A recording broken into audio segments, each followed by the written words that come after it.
He has gone by many names. The Mad Titan, the Cruel One, simply Death. He has cheated Death with a Time Stone, not to avoid Drax, the man who yearns to be his destroyer, but to defeat the Novas, who time and time again always best him in battle.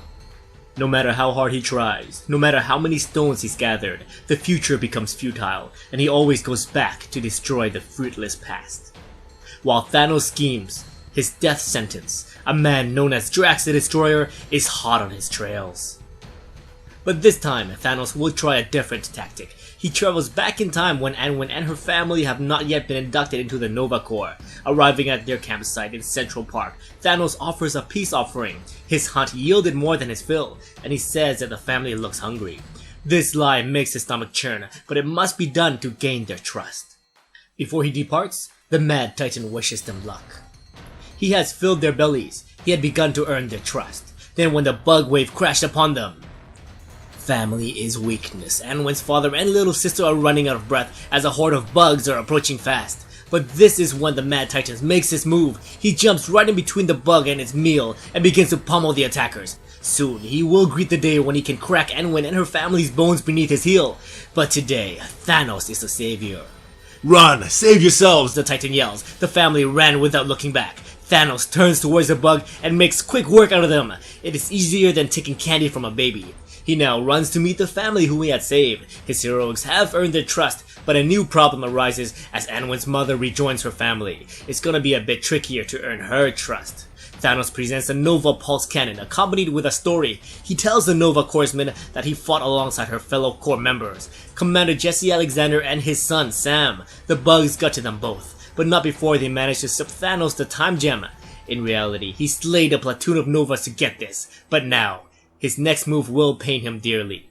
The Mad Titan offers this gem to the Nova as a peace offering and to prove that he is a man that they can trust. Traveling with his new companions, the Titan keeps his hands by his side, for if he slips, his instincts will kick in and the urge to grab them and twist their necks becomes too overpowering. Above the clouds, Star-Lord and Gamora makes off with their loot. Among the items they stole is the purple Infinity Gem. Gamora asks, what good are gems when there is no economy? Weapons are the only currency in this world. Their ship shakes violently. Sensors show multiple bogies coming in hot. Gamora takes a closer look and discovers the Nova family, along with Thanos, are the culprits. They don't seem very happy that their items were stolen by thieves. The Nova continues their assault on the craft, but Gamora takes her position and returns a fire. Anwen's sister is caught in a random blast and begins to fall to certain death, but suddenly, Thanos plays the savior again and he pulls her to safety. "Don't shoot my sister," Anwen yells, and she angrily rips off the plasma cannon. Star-Lord prepares to take action, but then a voice echoes in his head. "Land the plane or I will land it for you." Moments later, the craft is docked and the two groups are ready to chat. The Novas demand that the thieves return the gem they stole, and in return, the thieves are allowed to continue breathing. Star-Lord renegotiates a new deal and he demands for 300 Nova stars for the purple gem. He is offered 3 stars. While they continue their negotiations, a swarm of bugs are headed their way, and Star-Lord reluctantly accepts the offer. Before the thieves depart, Gamora stops and turns to the Novas. She understands their need to defend this patch of land against the bugs, and she wants to join them on their crusade. Thanos offers a warning. "They are thieves, we cannot trust them." He gets a reply. "I don't trust you, Titan. Yet, here we are." Moments later, and the Guardians along with the Nova and the Mad Titan are in position to take on the bug swarm. With the Infinity Gauntlet at their control, the Mother raises her hand and commands the bugs to halt their attack. They stop moving and are frozen in time. There's too many to kill, so in an attempt to conserve bullets, the new alliance escapes to safer ground.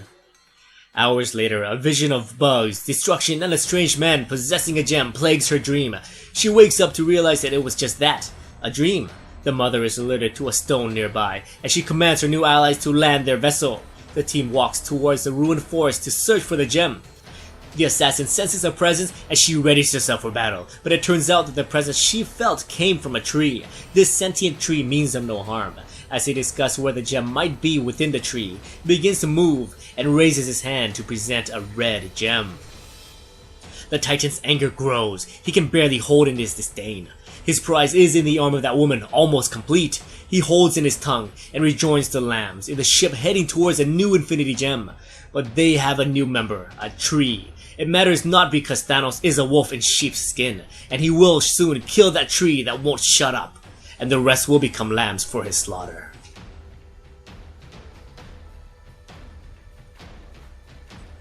What's going on, guys? Welcome to Comic Island. My name is Joey, and today we are reviewing and recapping the Infinity Gauntlet issue 3. While this issue is only 23 pages and the writer stuffed in so much information, we start off with Thanos traveling back in time to when Anwen's families aren't Novas yet, and he slowly has to gain their trust. I purposely chose to block off this time traveling gimmick because, well, it gives me a headache. But let's analyze this time traveling gimmick and see where we end up.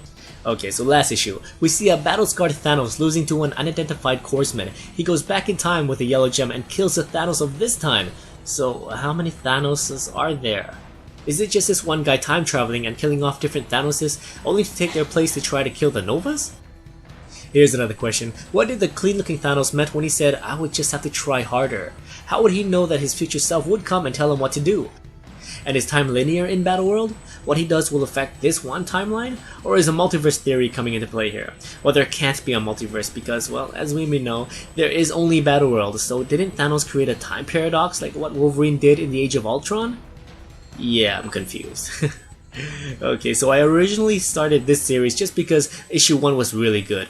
I loved the chemistry between this family in a post-apocalyptic world, but the story strayed so far from the source material that it's getting confusing. Thanos is an ally, for now, and the Novas all got powers and teamed up with two thieves who I thought were the Guardians of Nowhere, but nope.